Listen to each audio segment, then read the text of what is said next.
여러분 안녕하십니까?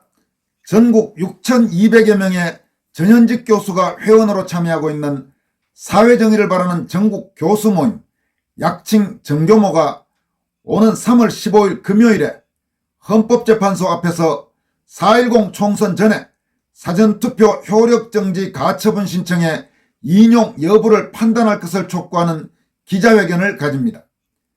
정교모는 고교연합회원 등 애국시민들과 손잡고 지난 1월 23일부터 헌재 앞에서 1인 릴레이 시위를 벌여왔는데 당초 예정대로 3월 15일에 1차 릴레이 시위를 중단하면서 기자회견을 개최한다고 밝혔습니다.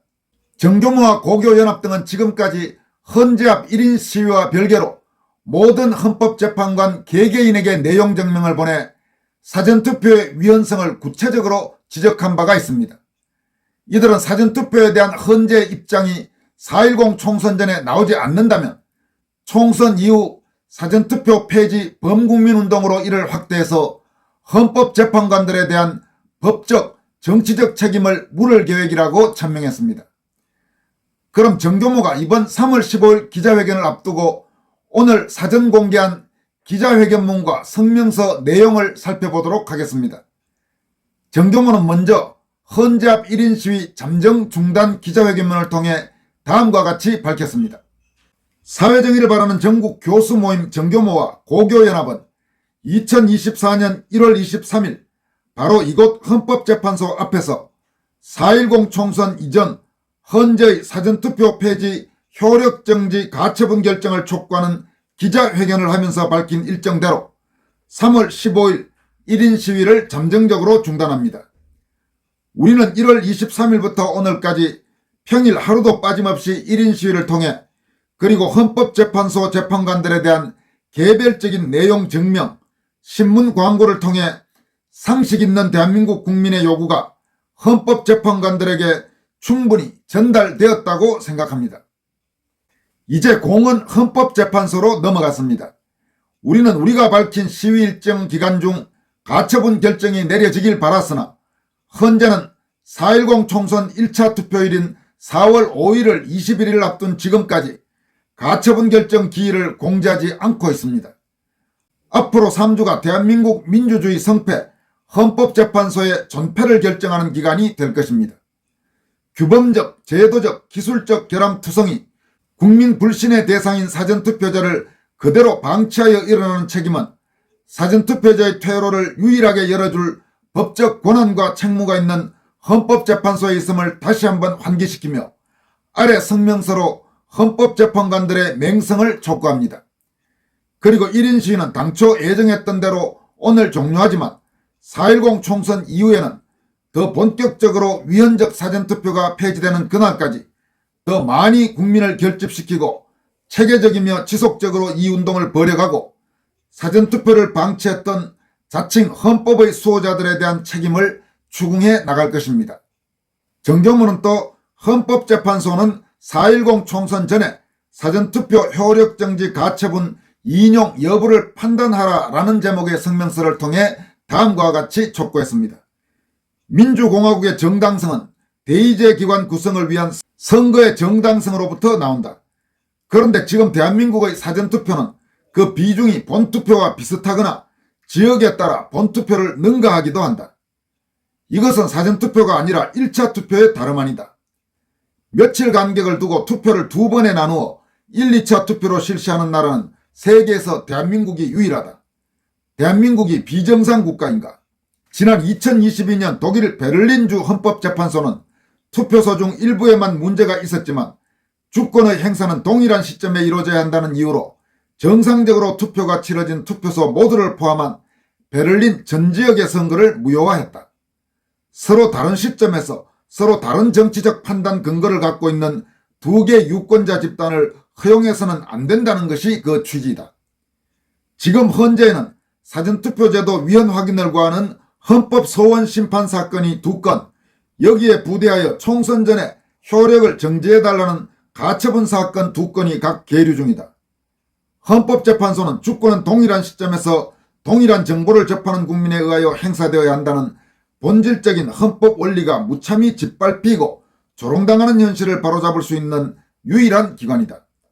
이종석 헌법재판소장, 김기영, 김형두, 문형배, 이미선, 이영진, 이은혜, 정정미, 정형식 헌법재판관에게 촉구한다.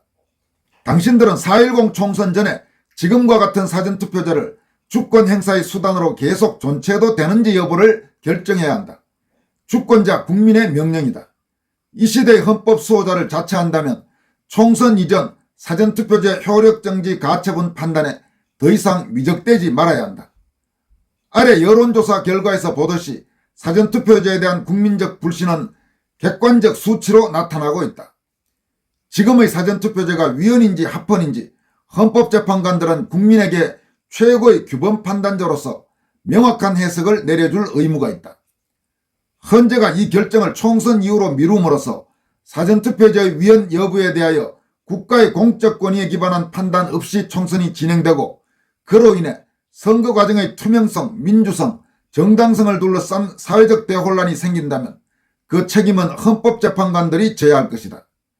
상식 있는 국민들은 이종석, 김기영, 김형두, 문형배, 이미선, 이영진, 이은혜, 정정미, 정형식 헌법재판관들의 직무유기를 결코 좌시하지 않을 것임을 분명히 해두는 바이다. 정교모는 그러면서 이 성명부 후반부에 여론조사를 통해서 보는 사전투표제에 대한 국민 불신과 위헌성이라는 제목으로 지난 2023년 그러니까 작년 11월 23일에서 28일까지 실시된 여론조사 결과 내용을 첨부했습니다. 당시 여론조사 주요 내용은 권순월TV를 통해 보도해드린 바가 있습니다만 시간이 꽤 지났기 때문에 그 여론조사 결과 정교모가 이번 성명에서 다시 소개한 주요 여론조사 결과를 여러분들에게 함께 전해드리도록 하겠습니다. 당시 여론조사 결과에 따르면 후보 결정 시기는 선거일 한 달 전이 32.9%, 선거일 열흘 전이 24.5%, 선거일 4, 5일 전이 32.2%, 투표 당일이 10.3%로 조사됐습니다.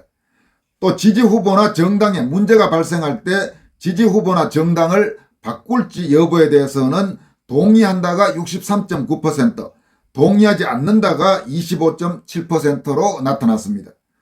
또 인터뷰 내용이 허위로 밝혀졌다면 지지 후보를 변경했을 가능성이 있다라는 문항에는 동의한다가 59.6%, 동의하지 않는다가 29.5%였습니다. 이어서 사전투표제가 있거나 당일 투표만 있을 때 선거 결과에 대한 신뢰차의 여부에 대해서는 차이가 있을 것이다가 36.2%, 차이가 없을 것이다가 48.9%였고 잘 모르겠다가 14.9%였습니다. 또 사전투표를 신뢰하지 않아서 당일 투표를 택한 경험이 있느냐는 질문에는 있다가 31.2%, 없다가 68.8%로 사전투표를 신뢰하지 않아서 당일 투표를 택한 경험이 있다는 유권자가 10명 중 3명을 넘어섰습니다. 그리고 누군가 사전투표를 했다고 표신하게 말하고 다니면 그 사람이 어느 정당을 지지하는지 짐작할 수 있는가라는 질문에는 그렇다가 45.5%, 아니다가 38.9%였습니다.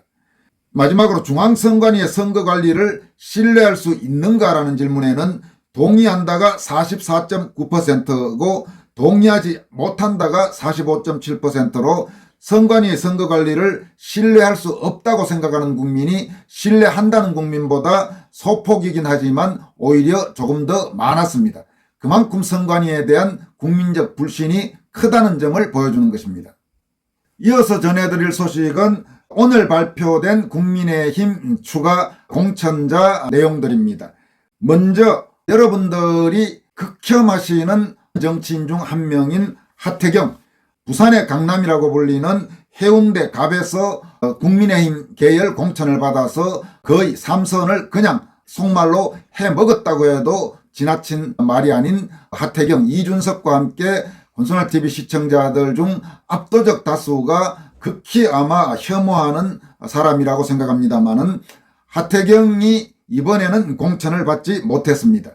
서울 중구와 성동을 경선에서 하태경 의원과 이해운 전 의원이 결선을 했는데 이해운 전 의원이 하태경 의원을 꺾고 공천을 받았습니다. 물론 이해운 의원도 여러분 중에 싫어하시는 사람이 상당히 많을 겁니다. 이해운 전 의원은 원래 소위 친박계 의원으로 불렸죠. 그러나 박근혜 전 대통령에 대한 광기의 탄핵정변 때 소위 탈당파였습니다. 유승민과 함께 새누리당을 뛰쳐나가서 바른정당 갔다가 뒤에 설거머니 복당한 소위 말하는 밥맛인 정치인 중에 한 명입니다만은 굳이 두 명 중에 더 극혐이 누구냐라고 하면 아마 이 의원보다는 하태경을 꼽는 시청자들이 더 많을 것입니다. 그런 하태경이 이번에 공천을 받지 못해서 더 이상 국회의원이 될 수 없는 상황이 된 것, 이 부분은 여러분 어떻게 생각하십니까?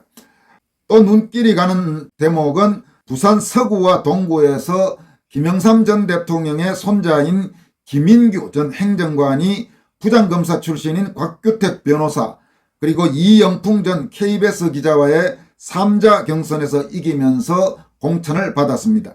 부산 서구는 YS가 오랫동안 국회의원을 지냈던 그야말로 YS의 텃밭이라고 할 수 있는 지역입니다.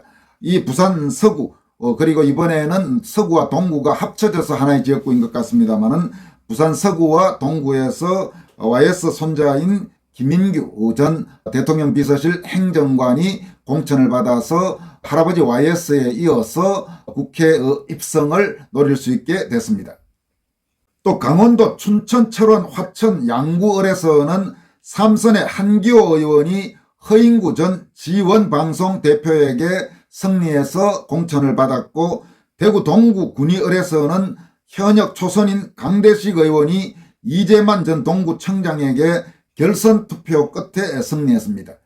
한동훈 국민의힘 비상대책위원장 비서실장인 초선의 김형동 의원 역시 지역구인 경북 안동 예천에서 김의성 전 서울시 행정 1부시장을 상대로 승리하면서 재선 도전의 기회를 잡았습니다.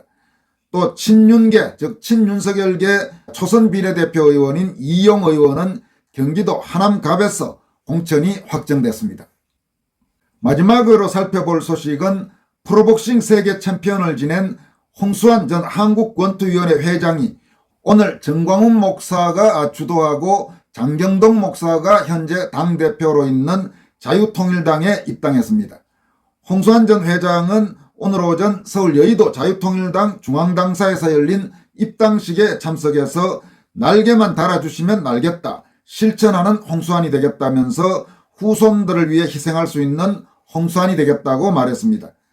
홍수환 전 회장은 1974년 남아공에서 열린 세계복싱연맹 WBA 벤턴급 타이틀 매치에서 이겨서 챔피언에 올랐습니다. 경기 직후 모친과의 통화에서 엄마 나 챔피언 먹었으라고 말한 것이 유명한 일화입니다. 또 1977년 파나마 경기에서는 4차례나 다운된 뒤 KO로 이겨서 사전 5기 신화로 불리기도 했습니다. 홍수환 전 회장은 최근 선거부정 의혹 진상규명을 촉구하는 각종 집회에 참석하는 등 여러가지 애국활동도 많이 벌여왔습니다. 홍수환 전 회장은 자유통일당의 이른바 2호 영입인재로 앞서 정현미화여대 법학전문대학원장이 1호 영입인재로 자유통일당에 입당한 바가 있습니다. 여기까지 하겠습니다. 여러분 고맙습니다.